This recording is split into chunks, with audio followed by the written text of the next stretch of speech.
제 이름은 정옥분, 70세입니다. 평생을 시골 장터에서 두부 가게를 하며 살아왔습니다. 새벽 4시마다 일어나 콩을 불려 맷돌에 갈 때 드르륵 드르륵 소리가 온 집안을 깨웠지요. 끓는 솥에서 김이 모락모락 피어오를 때의 고소한 냄새와 뜨거운 증기가 얼굴을 훅훅 스치던 그 느낌이 제 인생의 배경이었습니다.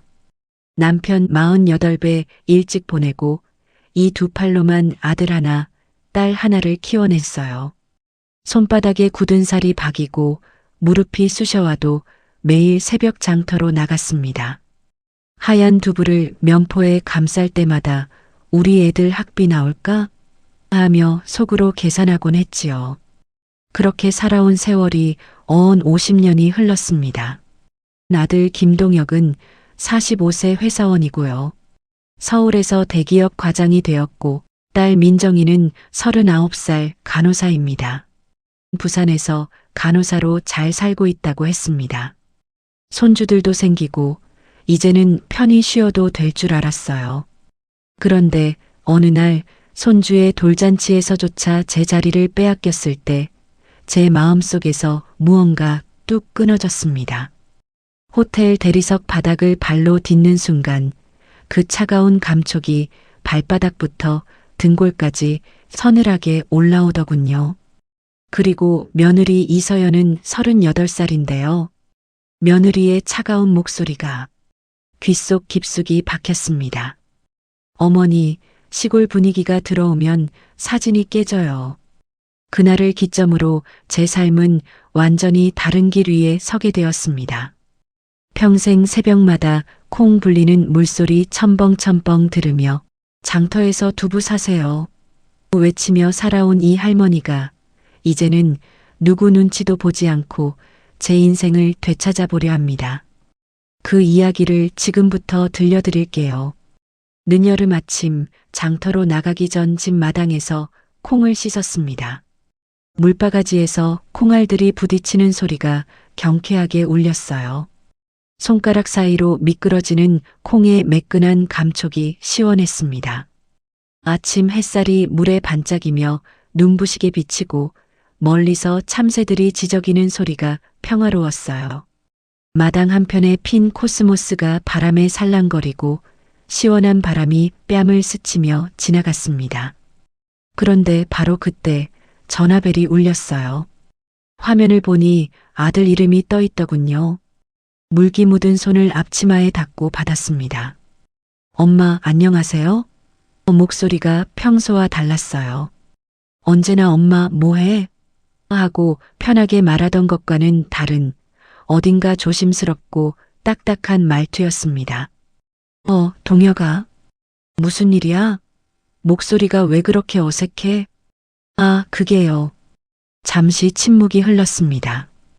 뒤편에서 누군가 속삭이는 소리가 희미하게 들렸어요.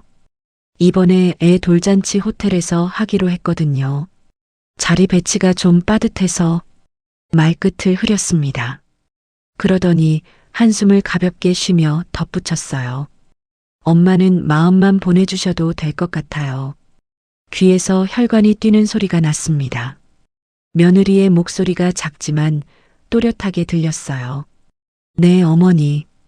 컨셉이 있으니까요. 차갑고 단호한 목소리였습니다. 컨셉? 그 말이 머릿속에서 맴돌았습니다. 무슨 컨셉을 말하는 거니? 네. 모던하게 하려고요. 사진도 예쁘게 찍고. 며느리의 목소리가 더 명확하게 들렸습니다. 정중하지만 거절의 뜻이 분명한 어조였어요. 그러니까 나보고 오지 말라는 소리냐? 아니에요, 엄마. 그런 게 아니라. 아들이 당황하며 목소리가 떨렸습니다. 전화를 끊고 나니 마당 가득 퍼진 두부 냄새와 된장 냄새가 갑자기 무겁게 느껴졌어요. 방금까지 고소하고 정겨웠던 냄새가 이상하게 텁텁했습니다. 손에 들고 있던 물바가지가 갑자기 무거워져서 바닥에 내려놨어요. 물이 콘크리트에 튀면서 발등을 적셨습니다. 멀리서 장터박 아저씨가 옥분 씨, 오늘도 두부 나와요? 하고 외치는 소리가 들렸지만 왠지 대답하기가 어려웠어요. 가슴 한구석이 답답했거든요. 목구멍에 뭔가 걸린 것 같아서 기침을 몇 번 했습니다. 컨셉이 있다고? 혼잣말이 저도 모르게 나왔습니다. 내가 무슨 컨셉에 안 맞는다는 거지? 그날 장터에 나가면서도 마음이 자꾸 무거워졌어요. 리어카 바퀴가 자갈길을 굴러가며 덜컥거리는 소리가 평소보다 크게 들렸습니다. 장터 입구 느티나무 그늘에 도착해서 좌판을 깔고 앉았는데 딱딱한 바닥이 유독 불편했어요. 단골 손님 순자 언니가 다가와 말을 걸었습니다. 옥분아, 오늘 얼굴이 왜 그래? 무슨 일 있어? 두부도 평소보다 적게 가져온 것 같고. 아무것도 아니에요. 그냥 넘겼습니다. 하지만 순자 언니는 계속 물었어요. 아니야, 뭔가 있어. 눈이 빨갛잖아. 혹시 동혁이가 뭐라 했어? 걱정스런 목소리였습니다. 아니라니까요. 제 목소리가 평소보다 날카로웠나 봅니다. 순자 언니가 놀란 표정을 지었거든요. 그날 두부가 평소보다 잘 안 팔렸어요. 어르신 한 분이 이 두부 좀 딱딱한 것 같은데? 하고 말씀하시자 괜히 기분이 상했습니다. 딱딱하면 드시지 마세요. 퉁명스럽게 말하고는 곧 후회했지요. 해가 중천에 떠올랐을 때쯤 옆에서 김치 파시는 금순 이모가 조용히 말을 걸었습니다. 옥분아, 무슨 일이야? 하루 종일 한숨만 쉬고 있네. 부드럽지만 걱정 가득한 목소리였어요. 그제야 입을 열었어요.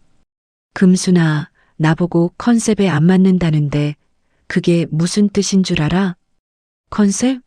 그게 뭔 소리야? 손주 돌잔치에 나보고 오지 말래. 모던하게 한다나 뭐라나.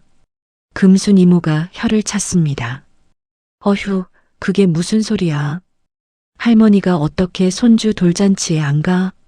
그날 집에 돌아와서도 마음이 편치 않았어요. 저녁 준비를 하면서도 자꾸 컨셉이라는 말이 머릿속에서 맴돌았습니다. 된장찌개를 끓이는데 간이 어떤지도 제대로 모르겠더라고요. 밤이 되어서야 깨달았습니다. 시계 초침이 규칙적으로 움직이는 소리를 들으면서 하루 종일 있었던 일들이 머릿속에서 다시 떠올랐어요. 아들의 어색한 목소리, 며느리의 차가운 컨셉이라는 말, 그리고 제가 느꼈던 서운함들이요. 난로 위에 올려둔 주전자에서 김이 새어나오는 소리가 들렸습니다. 물이 끓고 있다는 신호였지요. 일어나서 불을 끄면서 문득 생각했어요. 내가 그들에게는 이 뜨거운 김처럼 부담스러운 존재인가? 바람이 창문을 흔들고 밖에서는 개가 짖는 소리가 멀리서 들려왔습니다. 평소 같으면 정겨운 시골밤 소리들이었는데 오늘따라 왠지 쓸쓸했어요. 이불을 덮고 누웠지만 잠이 오지 않았습니다. 천장을 바라보니 남편과 함께 발랐던 벽지가 군데군데 떨어져 있더군요. 여보, 손주 돌잔치에 할머니가 못 간다니. 말이 되나? 하고 혼잣말하니 목소리가 방 안에 공허하게 울려 퍼졌습니다. 그때 문득 떠올랐어요. 작년에 딸 민정이가 엄마 우리 병원에서 가족 모임 있는데 같이 가실래요? 했을 때요. 그때는 제가 괜찮다, 너희들끼리 가거라 했는데 지금 생각해보니 그때도 혹시 저를 부담스러워했던 건 아닐까요? 새벽 2시쯤 되어서야 잠이 들었는데 꿈에서도 계속 컨셉이라는 말이 맴돌았어요. 꿈속에서 저는 호텔 로비에 서 있었는데 아무도 제게 자리를 내어주지 않더라고요. 꿈속에서 며느리가 나타나더니 어머니, 여기는 모던한 공간이에요 하면서 말끝을 흐렸어요. 그 순간 꿈에서 깨어났는데 베개가 축축했습니다. 새벽 4시가 되자 몸이 저절로 일어났어요. 몸에 밴 습관이라는 게 무서운 거더라고요. 평상시라면 벌써 콩을 불리고 있을 시간이었거든요. 하지만 오늘은 왠지 의욕이 생기지 않았어요. 그래도 하루는 시작되어야 하니까 기계적으로 콩을 씻기 시작했습니다. 찬물에 손을 담그니 차가운 느낌이 팔목까지 전해졌어요. 그 차가운 감촉이 마음까지 서늘하게 만들더군요. 맷돌을 돌리면서도 자꾸 생각이 났어요. 예전에 아들 동혁이가 어렸을 때 제가 새벽에 두부 만드는 모습을 보며 엄마, 나중에 크면 엄마 도와줄게 했던 말이요. 그때는 정말 진심으로 말하는 것 같았는데 말이에요. 맷돌이 돌아가며 내는 둔한 소리가 유난히 크게 들렸습니다. 이웃집에서 옥분 씨, 오늘도 일찍 시작하네 하고 인사하는 소리가 담장 너머로 들려왔어요. 두부가 다 만들어지고 나서 평소보다 1시간 늦게 장터로 나갔습니다. 리어카 바퀴가 자갈길을 굴러갈 때마다 내는 소리조차 오늘은 애처로웠어요. 장터에 도착해 보니 이미 다른 상인들이 자리를 다 펼쳐놓고 있더라고요. 금순 이모가 저를 보더니 옥분아, 오늘 늦었네. 어제 못 잤어? 하고 작게 속삭였어요. 좀. 대답을 얼버무렸습니다. 두부를 진열하면서도 마음이 무거웠어요. 하얀 두부들이 줄지어 놓여 있는 모습을 보니 문득 이 두부들도 나처럼 누군가에게 필요 없는 존재가 될까 하는 생각이 들었어요. 점심때쯤 되니 배가 고팠지만 밥맛이 없었어요. 그냥 찬물 한 컵으로 때웠지요. 물이 목구멍을 넘어갈 때마다 속이 차가워지는 게 느껴졌습니다. 오후가 되자 단골 손님 영희 언니가 오셨어요. 옥분아, 두부 하나 주고. 그런데 왜 이렇게 기운이 없어 보여? 어디 아파? 걱정스런 목소리로 물었습니다. 아니에요, 괜찮아요. 괜찮긴 뭐가 괜찮아. 얼굴이 완전 상기됐잖아. 뭔 일 있으면 말해봐. 그제야 털어놓고 싶은 마음이 들었어요. 언니, 손주 돌잔치에 할머니가 못 간다는 게 말이 돼요? 영희 언니가 깜짝 놀라며 뭔 소리야? 왜 못 가? 목소리가 높아졌습니다. 컨셉에 안 맞는데요. 모던하게 한다나 뭐라나. 어휴, 그게 무슨 말이야. 영희 언니가 분노에 찬 목소리로 말했어요. 할머니가 어떻게 손주 잔치에 못 가? 그럼 누가 가는데? 그 말을 듣고 나니 가슴이 더 답답해졌어요. 다른 사람들도 제 편인데 왜 정작 제 가족들은 저를 멀리하려고 할까요? 가슴속 깊은 곳에서 뭔가 무거운 것이 가라앉는 느낌이 들었어요. 마치 돌멩이 하나가 물속으로 가라앉듯이 말이에요. 그리고 그 무거움은 점점 더 커지고 있었습니다. 다음 날 아침이 되면 이 무거움이 어떤 모습으로 자랄지 저도 모른 채 말이에요. 며칠 뒤 저는 작은 금목걸이와 직접 만든 두부 한 모를 들고 아들 집을 찾았습니다. 서울 아파트 엘리베이터 안은 거울로 둘러싸여 있었어요. 어디를 봐도 제 모습이 보였는데 낡은 가디건을 입은 제가 여러 개로 비춰지니 왠지 위축되더군요. 손에 든 면보 보자기가 갑자기 초라해 보였습니다. 15층에서 멈춘 엘리베이터 문이 열리자 복도에 은은한 방향제 냄새가 퍼져 있었어요. 인테리어용 조명이 부드럽게 벽을 비추고 있었습니다. 현관 앞에 서서 초인종을 눌렀더니 경쾌한 멜로디가 흘러나왔어요. 문이 열리자마자 며느리의 얼굴이 보였습니다. 평소보다 화장이 진했고 입술에 발간 립스틱이 선명했어요. 어머니? 목소리에 당황이 섞여 있었습니다. 미리 연락을 하시지. 깜짝 방문이야. 손주 얼굴도 보고 싶고 해서. 저는 웃으며 말했어요. 며느리가 잠시 멈칫했다가 문을 열어주었습니다. 들어오세요. 현관을 들어서자마자 향수 냄새가 확 퍼졌습니다. 달콤하면서도 인공적인 냄새였어요. 그리고 그 뒤로 희미하게 두부 냄새가 따라오는 게 느껴졌는데 며느리의 표정이 순간 굳어졌습니다. 어머니, 이 냄새 뭐예요? 며느리가 눈살을 찌푸리며 말했습니다. 시골. 음식 냄새가 옷에 밴 것 같은데요. 목소리는 낮았지만 마치 칼날처럼 차가웠습니다. 순간 심장이 철렁 내려앉았지만 애써 웃으며 말했어요. 아, 이건 내가 손수 만든 두부야. 내 돌날이니까 준비한 거고. 면보를 풀어서 하얀 두부를 보여주었습니다. 그리고 이건 작은 금목걸이를 꺼냈어요. 며느리는 금목걸이를 흘끗 보더니 거실 유리 테이블 위에 무심하게 놓았습니다. 금속이 유리에 닿으며 나는 작은 소리가 유난히 크게 들렸어요. 고맙긴 한데요. 며느리가 말끝을 흐렸습니다. 요즘은 이런 거보다는 좀 더 모던한 걸 선호해서요. 그때 손주가 거실 모서리에서 장난감을 가지고 놀고 있었어요. 하얀 원피스를 입은 예쁜 모습이었습니다. 제가 다가가려 하자 며느리가 재빨리 아이 앞을 막았어요. 애가 지금 예쁜 옷 입고 있어서요. 혹시 냄새가 배면 말을 끝까지 하지 않았지만 그 의미는 분명했습니다. 가슴이 답답해지기 시작했어요. 숨쉬는 것조차 어려워졌습니다. 그런데 바로 그때 아들이 들어왔어요. 엄마, 언제 오셨어요? 아들의 목소리도 어색했습니다. 넥타이를 풀며 현관에 서 있는데 집 안으로 들어오려 하지 않더군요. 동혁아, 손주 보러 왔다. 아, 네. 아들이 며느리와 눈짓을 주고받았습니다. 그 침묵이 길게 이어졌어요. 며느리가 부엌에서 물 한 잔을 가져왔는데 일회용 종이컵이었어요. 평소 같으면 도자기 컵을 내왔을 텐데 말이죠.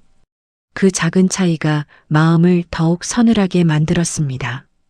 물을 마시는 동안 손주가 제게 다가와 할머니 하고 반갑게 인사했어요. 그 순간만은 마음이 따뜻해졌습니다.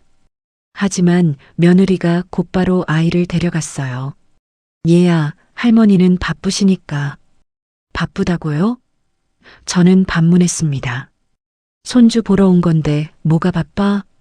며느리와 아들이 또다시 무언의 시선을 교환했습니다. 그 순간 저는 깨달았어요. 제가 이 집에서 환영받지 못한다는 걸 말이에요.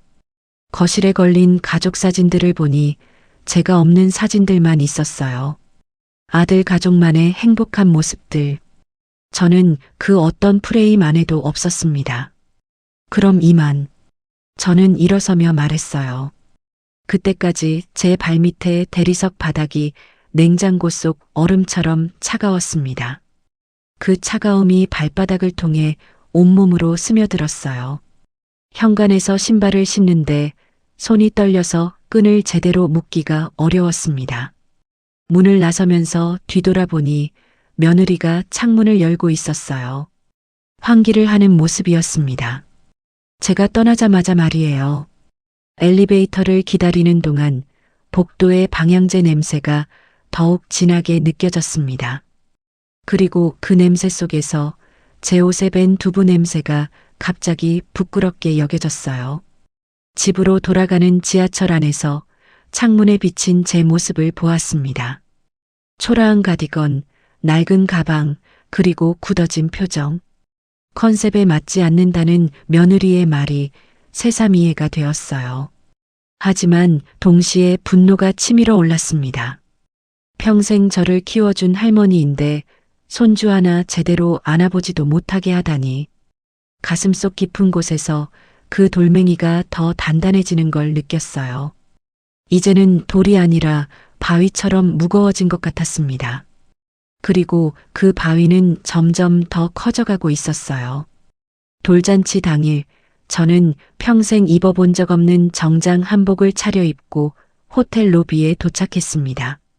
천장이 높은 로비는 샹들리에가 화려하게 빛나고 있었어요. 대리석 바닥은 거울처럼 반질반질했고 제 발걸음이 메아리치며 울려 퍼졌습니다. 한복 치마가 스치며 내는 사각거리는 소리마저 크게 들렸어요. 로비 한편에서는 분수대 물이 쏟아지는 소리가 끊임없이 들려왔습니다. 평상시라면 시원하게 느껴졌을 텐데 오늘은 왠지 그 소리가 불안하게만 느껴졌어요. 리셉션 데스크 앞에 서서 기다리는 동안 호텔 직원들의 세련된 모습이 눈에 들어왔습니다. 모두 말끔한 제복을 입고 완벽한 화장에 단정한 머리를 하고 있었어요. 저는 무의식적으로 제 머리카락을 만졌습니다. 실례합니다. 안내 직원이 태블릿을 들고 다가왔어요. 성함이 어떻게 되세요? 정옥분입니다. 직원이 태블릿 화면을 손가락으로 여러 번 쓸어내렸습니다. 눈살을 찌푸리며 다시 한번 확인하더니 조심스럽게 말했어요. 정옥분 어르신이신가요? 죄송하지만 명단에 성함이 보이지 않는데요. 순간 귀가 멍해졌습니다. 주변이 갑자기 조용해진 것 같았어요. 분수대 물소리만 더욱 크게 들려왔습니다. 명단에 없다고요? 그럴 리가. 목소리가 떨렸습니다. 바로 그때 복도 끝에서 며느리가 나타났습니다. 아이보리색 원피스를 입고 진주 목걸이를 걸고 있었어요. 머리는 완벽하게 세팅되어 있었고 하이힐 소리가 대리석 바닥에 경쾌하게 울렸습니다. 며느리가 저를 보더니 직원에게 다가가 작은 목소리로 속삭였어요. 직원이 고개를 끄덕이며 물러났습니다. 어머니, 며느리가 저에게 다가와 낮게 말했습니다. 잠깐 이야기 좀 할까요? 복도 한켠으로 저를 이끌고 가더니 주변을 둘러보며 조심스럽게 입을 열었어요. 어머니, 오늘은 좀 특별한 날이라서요. 목소리가 평소보다 더 차갑게 느껴졌습니다. 친구들, 동료들이 다 와요. 사진도 많이 찍을 거고. 그래서 며느리가 잠시 망설이더니 마치 결심한 듯 말했어요. 시골 분위기가 들어오면 전체 이미지가. 말을 멈추고는 다시 시작했습니다. 컨셉이 맞지 않아서요. 이해해 주시면 안 될까요? 그 말을 듣는 순간 마치 가슴에 찬물을 들이붓는 것 같았어요. 심장이 바지끈처럼 끊어지는 듯 했습니다. 시골 분위기가 들어온다고? 제 목소리가 점점 커졌습니다. 내가 무슨 시골 분위기야? 며느리가 당황하며 주변을 둘러봤어요. 다른 사람들이 우리를 쳐다보기 시작했거든요. 어머니, 목소리 좀. 며느리가 더 낮은 목소리로 말했습니다. 바로 그때 아들이 나타났습니다. 새까만 정장에 반짝이는 구두를 신고 있었어요. 하지만 얼굴이 창백했습니다. 엄마, 뭐 하시는 거예요? 사람들이 다 보잖아요. 아들이 힘없이 말했습니다. 동혁아, 너도 이 생각이냐? 내 엄마가 그렇게 부끄러우냐? 아들이 대답하지 못하고 시선을 바닥으로 내렸습니다. 그 침묵이 더 큰 상처가 되었어요. 주변 사람들의 시선이 느껴졌습니다. 수군거리는 소리도 들렸어요. 호화로운 호텔 로비에서 저만 혼자 초라한 존재가 된 것 같았습니다. 그럼 난 어떻게 하라는 거냐? 목소리가 떨렸습니다. 손주 돌잔치에 할머니가 오지 말라는 거야? 며느리가 한숨을 쉬었습니다. 오늘만은 양해해 주시면 안 될까요? 나중에 따로 조촐하게. 따로? 제가 크게 말했습니다. 할머니를 따로 빼놓고? 그때 호텔 직원이 다시 다가왔어요. 실례합니다, 손님. 다른 고객분들이 계셔서. 순간 온몸이 화끈거렸습니다. 부끄러움과 분노가 동시에 밀려왔어요. 이 많은 사람들 앞에서 쫓겨나는 기분이었습니다. 저는 며느리를 똑바로 바라봤습니다. 좋아. 알겠다. 목소리는 차갑게 가라앉았어요. 내가 그렇게 부끄러운 존재구나. 어머니, 그런 뜻이 아니에요. 아들이 뒤늦게 말했지만 이미 늦었습니다. 저는 등을 돌리고 걸어갔어요. 로비를 가로질러 나가는 동안 하이힐 소리와 구두 소리들 사이로 제 슬리퍼 소리만 유독 초라하게 들렸습니다. 현관문을 나서자 차가운 바람이 얼굴을 때렸어요. 그제야 눈물이 핑 돌았습니다. 50년을 두부 팔아서 키운 아들이, 그리고 제가 그렇게 예뻐했던 며느리가 저를 이렇게 대하다니. 버스 정류장에서 기다리는 동안 호텔에서 흘러나오는 음악 소리가 희미하게 들렸어요. 아마 돌잔치가 시작된 모양이었습니다. 제가 없는 돌잔치가 말이에요. 그날 집에 돌아와서 거울 앞에 서서 제 모습을 오랫동안 바라봤습니다. 한복을 벗지도 못한 채 말이에요. 거울 속 할머니는 초라했고 늙었고 정말로 시골 냄새가 나는 것 같았습니다. 가슴 속의 바위가 이제는 바위산이 된 것 같았어요. 무겁고 단단하고 숨쉬기조차 어려울 정도로 커져버렸습니다. 그 밤 저는 중요한 결심을 하게 되었습니다. 그로부터 일주일 후 장터에서 만난 지인이 저에게 말을 건넸습니다. 옥분 씨, 옆 자판에서 나무를 파는 복순 언니가 조심스럽게 다가왔어요. 혹시 들었어? 동혁이 관련해서. 무슨 소리야? 저는 두부를 정리하던 손을 멈췄습니다. 복순 언니가 주변을 둘러보더니 목소리를 낮췄어요. 우리 남편이 농협에서 일하잖아. 그런데 동혁이가 땅을 담보로 대출을 받았다더라. 순간 손에서 두부 한 모가 미끄러지며 바닥에 떨어졌습니다. 하얀 두부가 흙바닥에 흩어지는 모습을 멍하니 바라봤어요. 무슨 땅을 말하는 거야? 옥분 씨네 논말이야. 면적이 꽤 되던데 그걸로 대출을 받았다고 하던데. 귀에서 윙하는 소리가 났습니다. 머리가 어지러워지기 시작했어요. 그럴 리가 없어. 그 땅은 내 명의인데. 복순 언니가 안타까운 표정을 지었습니다. 그러게 말이야. 그래서 내가 이상하다 싶어서 그날 장사를 일찍 정리하고 집으로 돌아왔습니다. 서랍 깊숙이 넣어둔 서류 뭉치를 꺼냈어요. 손이 떨려서 종이를 제대로 잡기가 어려웠습니다.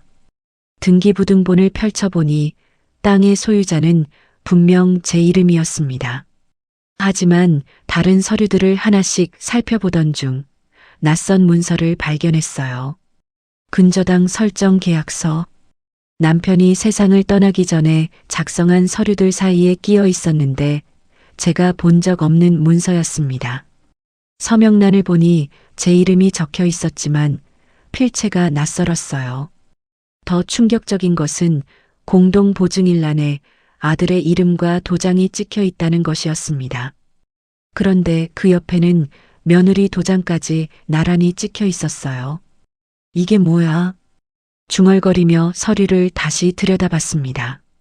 계약 날짜를 보니 남편이 돌아가신 지 한 달 후였습니다.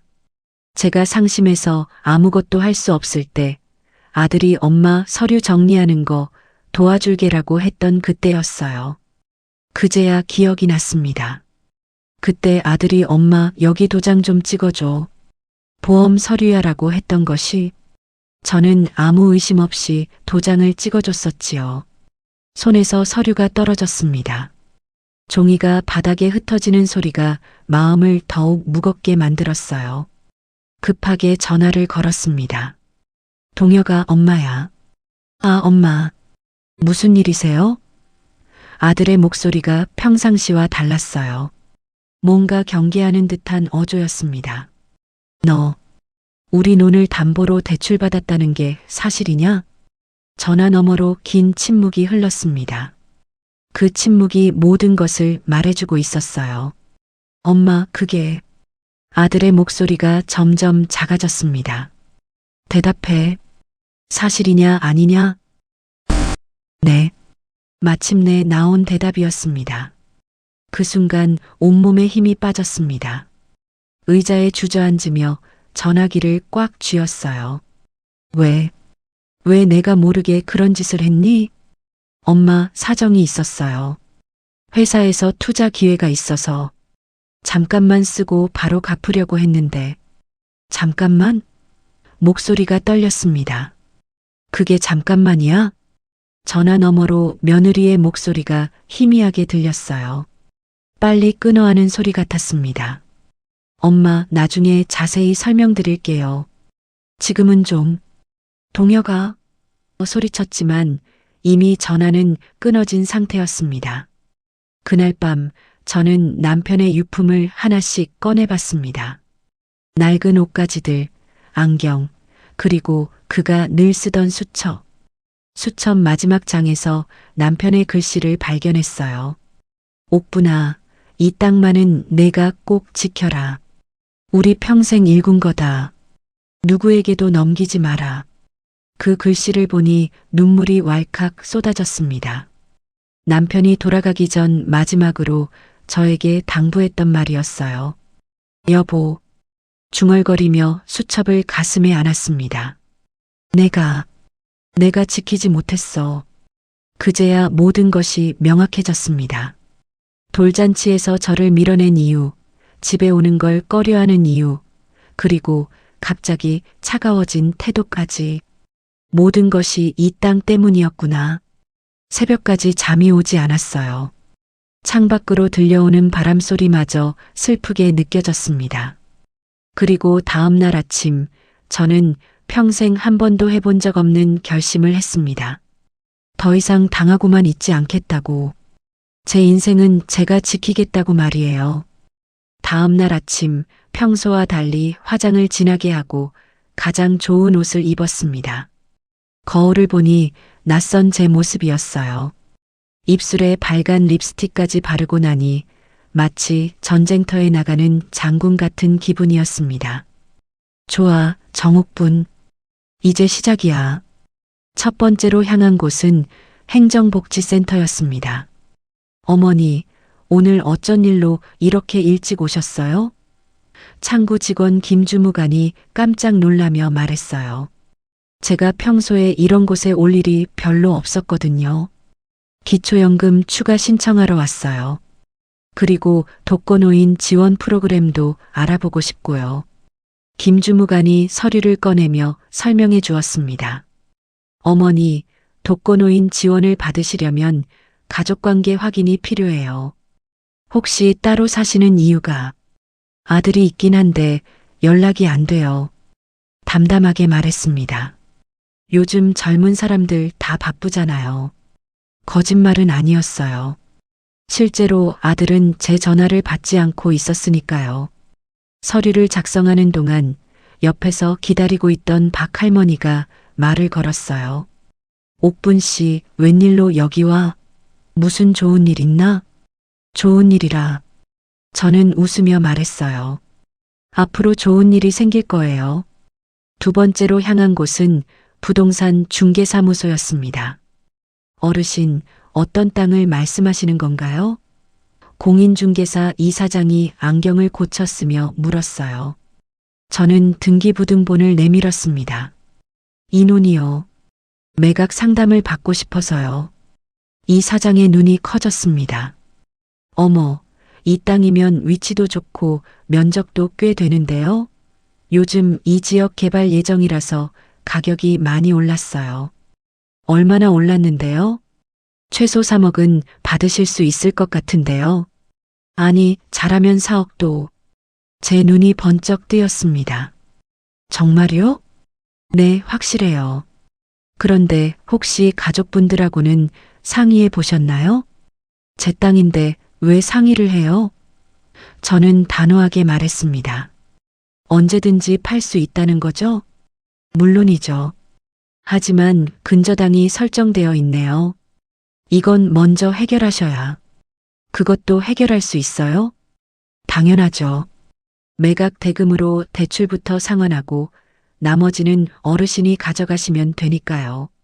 집에 돌아와서 계산기를 두드려 봤습니다. 대출 원금과 이자를 다 갚아도 최소 2억은 제 손에 남을 것 같았어요. 2억. 중얼거리며 웃음이 나왔습니다. 평생 두부 팔아서도 못 벌 돈이네. 세 번째로 찾아간 곳은 은행이었습니다. 어르신, 정기예금 금리가 어떻게 되는지 알고 싶으시다고요? 창구 직원이 친절하게 물었어요.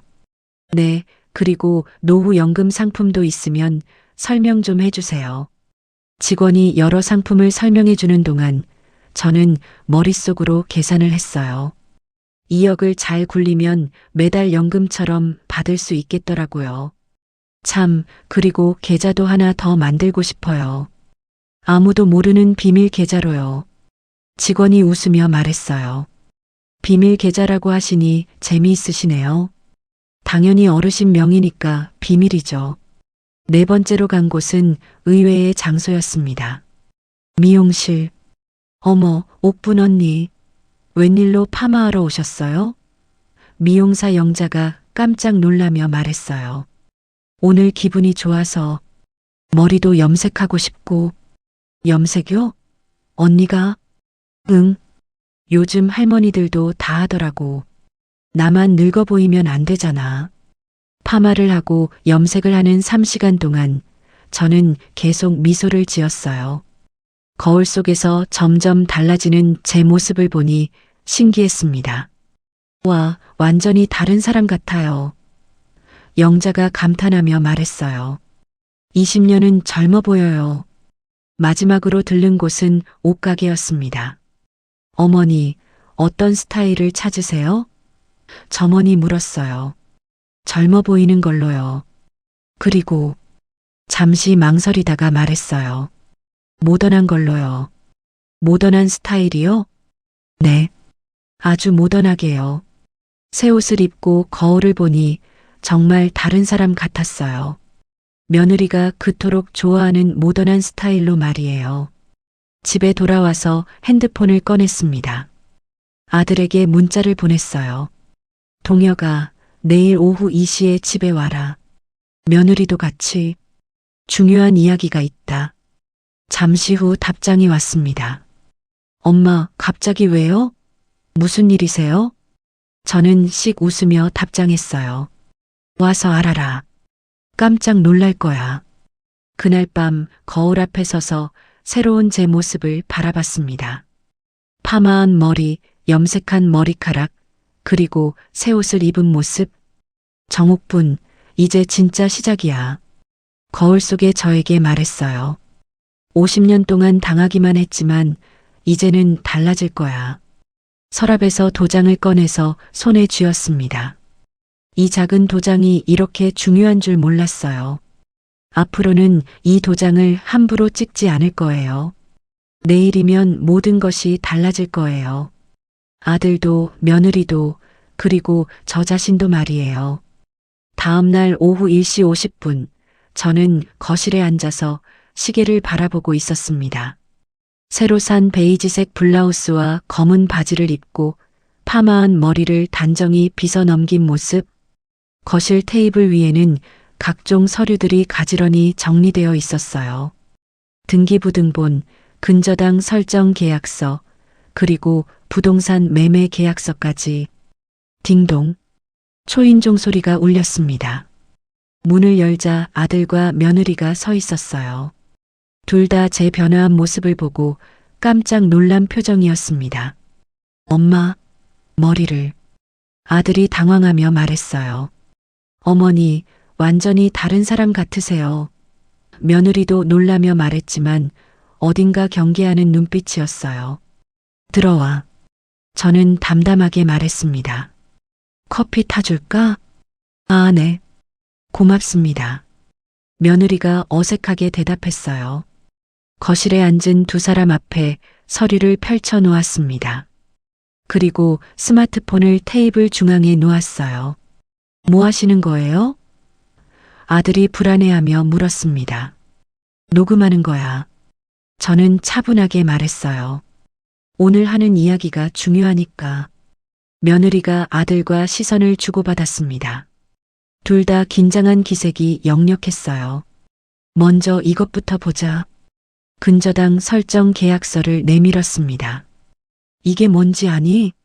아들이 고개를 숙였습니다. 엄마, 대답해. 이게 뭐냐고. 근저당 설정 계약서요. 맞아. 그럼 이 서류에 누구 이름이 적혀 있지? 엄마 이름이요. 저는 서류를 다시 펼쳐서 서명란을 가리켰어요. 이게 내 글씨 같니? 아들이 더욱 고개를 숙였습니다. 대답 안 할 거야? 그럼 내가 말할게. 목소리에 힘을 주어 말했어요. 이건 내가 내 이름으로 위조한 서명이야. 어머니, 위조라니요. 며느리가 발끈하며 말했어요. 그때 어머니가 직접 나는 지금 며느리한테 말하는 게 아니야. 저는 며느리를 똑바로 바라봤어요. 아들한테 묻고 있어. 정적이 흘렀습니다. 동혁아, 목소리를 낮춰 말했어요. 내 아버지가 돌아가시기 전에 뭐라고 하셨는지 기억하니? 기억해요. 뭐라고 하셨는데? 아들이 떨리는 목소리로 대답했어요. 땅은 엄마가 지키라고. 맞아. 그런데 넌 뭘 했지? 내 아버지 49제도 안 지나서 그 땅을 담보로 돈을 빌렸어. 이때 며느리가 끼어들었어요. 어머니, 그건 사업상 어쩔 수 없는 상황이었어요. 기회가 있어서. 기회? 저는 며느리를 향해 돌아봤어요. 무슨 기회가 그렇게 급해서 시어머니 몰래 사기를 쳤어? 사기라뇨? 며느리의 목소리가 높아졌어요. 바로 그때 저는 스마트폰을 들어서 재생 버튼을 눌렀습니다. 며칠 전 녹음해둔 남편의 목소리가 흘러나왔어요. 옥분아, 이 땅만은 내가 꼭 지켜라.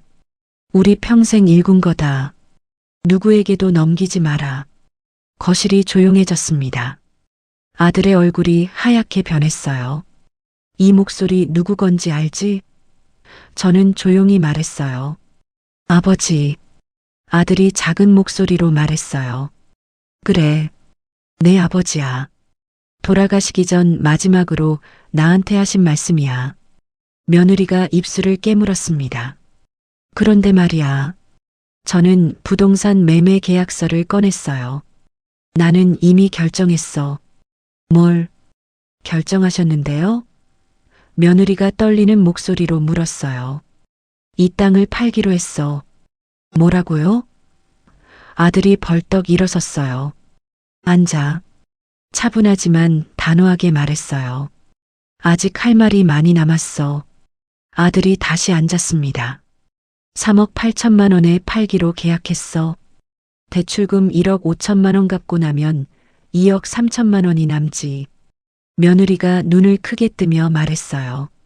어머니, 그런 중요한 일을 혼자서 왜 안 돼? 저는 반문했어요. 내 땅인데? 하지만 가족인데 상의는. 가족? 저는 웃음을 터뜨렸어요. 나를 가족으로 생각했으면 손주 돌잔치에서 쫓아냈겠어? 시골 냄새 난다고 창피해했겠어? 며느리의 얼굴이 빨개졌습니다. 그리고 말이야. 저는 계속 말했어요. 그 돈으로 나는 실버타운에 들어갈 거야. 이미 알아봤어. 실버타운이요? 아들이 깜짝 놀라며 말했어요.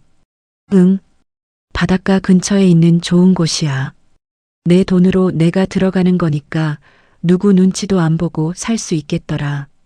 엄마, 갑자기 왜 이러세요?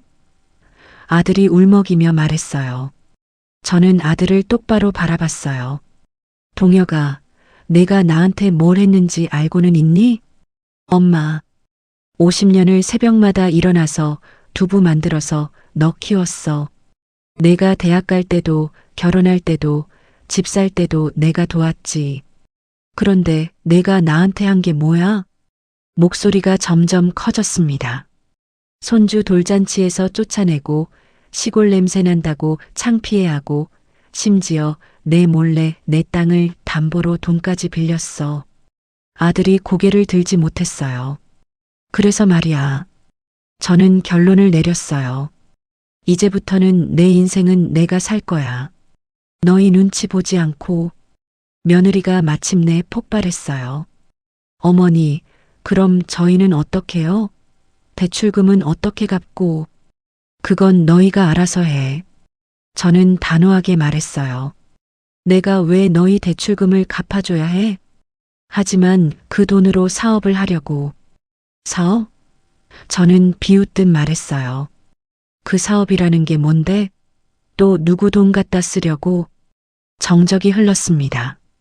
계약은 이미 끝났어. 저는 일어서며 말했어요. 다음 주에 잔금 치르고 나면 내 통장에 돈이 들어와. 엄마, 아들이 다급하게 불렀어요. 그리고 말이야. 저는 돌아서서 말했어요. 앞으로 연락하지 마. 나는 이제 너희가 부끄러워하는 시골 할머니가 아니라 당당하게 내 인생 사는 사람이니까. 그날 아들과 며느리는 아무 말도 하지 못하고 집을 나갔습니다. 저는 거실에 혼자 앉아서 창밖을 바라봤어요. 해가 지고 있었고 하늘이 붉게 물들어 있었습니다. 50년 만에 처음으로 제 마음이 이렇게 후련한 적이 없었어요. 그로부터 한 달 후, 저는 바닷가 실버타운의 새 집에서 아침을 맞이했습니다. 창문을 열자 시원한 바닷바람이 얼굴을 스쳤어요. 파도 소리가 멀리서 들려오고 갈매기들이 자유롭게 날아다니는 모습이 보였습니다. 이런 아침이 이렇게 평화로울 줄 몰랐어요. 옥분 언니, 아침 드셨어요? 옆집에 사시는 순자 언니가 베란다에서 인사를 건넸어요. 네, 방금 먹었어요. 언니도 식사하세요. 이곳 실버타운 사람들은 모두 친절했습니다. 제가 어디서 왔는지 무슨 일을 했는지 묻지도 않고 자연스럽게 받아들여 주었어요. 그냥 옥분 언니라고 부르며 따뜻하게 대해 주었습니다. 점심시간이 되자 공동 식당으로 향했어요. 오늘 메뉴는 된장찌개와 생선구이였습니다. 옥분 언니, 여기 앉으세요. 영수 아저씨가 자리를 내어주었어요. 고맙습니다. 식사를 하면서 금순 언니가 말을 걸었어요. 언니, 여기 온 지 벌써 한 달이네요. 어때요? 적응은 되시고? 너무 좋아요. 이렇게 편할 줄 몰랐어요. 그러게요. 여기는 정말 좋죠. 아, 그런데 언니 가족분들은 언제 한번 놀러 와요? 순간 젓가락을 든 손이 멈췄습니다. 하지만 곧 웃으며 대답했어요. 아직 바빠서요. 나중에 시간 되면 올 거예요. 사실 아들과 며느리로부터는 한 번도 연락이 오지 않았어요. 딸 민정이한테서만 가끔 안부 전화가 왔습니다. 엄마, 거기서 잘 지내세요? 민정이의 목소리는 걱정스러웠어요. 응, 아주 좋아. 바다도 보이고 공기도 좋고. 오빠 일은 괜찮으세요? 그건 오빠가 알아서 할 일이야. 엄마는 이제 내 인생 살고 있어. 민정이가 한숨을 쉬는 소리가 들렸어요. 엄마가 그렇게 결정하셨으면 저는 존중해요. 대신 몸 건강 챙기시고요. 오후에는 실버타운 프로그램에 참여했어요. 오늘은 원예 수업이 있는 날이었습니다. 오늘은 방울토마토를 심어볼 거예요. 강사 선생님이 설명해 주었어요. 작은 화분에 흙을 담고 씨앗을 심는 일이 이렇게 즐거울 줄 몰랐어요. 옆에 앉은 혜자 언니가 말했어요. 언니는 손재주가 좋으시네요. 토마토가 잘 자랄 것 같아요. 제가 평생 두부 만드는 일을 했어서 손은 익숙해요. 두부요? 우와, 대단하세요. 저는 요리 하나도 못해서 나중에 두부 만드는 법 알려드릴게요. 그렇게 이야기하다 보니 제가 했던 일이 부끄러운 게 아니라는 걸 새삼 깨달았어요. 오히려 자랑스러운 일이었어요. 저녁 무렵 산책로를 걸으며 바다를 바라봤습니다. 석양이 바다를 붉게 물들이고 있었어요. 벤치에 앉아서 핸드폰을 꺼냈어요. 아들에게 문자 한 통이 와 있었습니다. 엄마, 안녕하세요.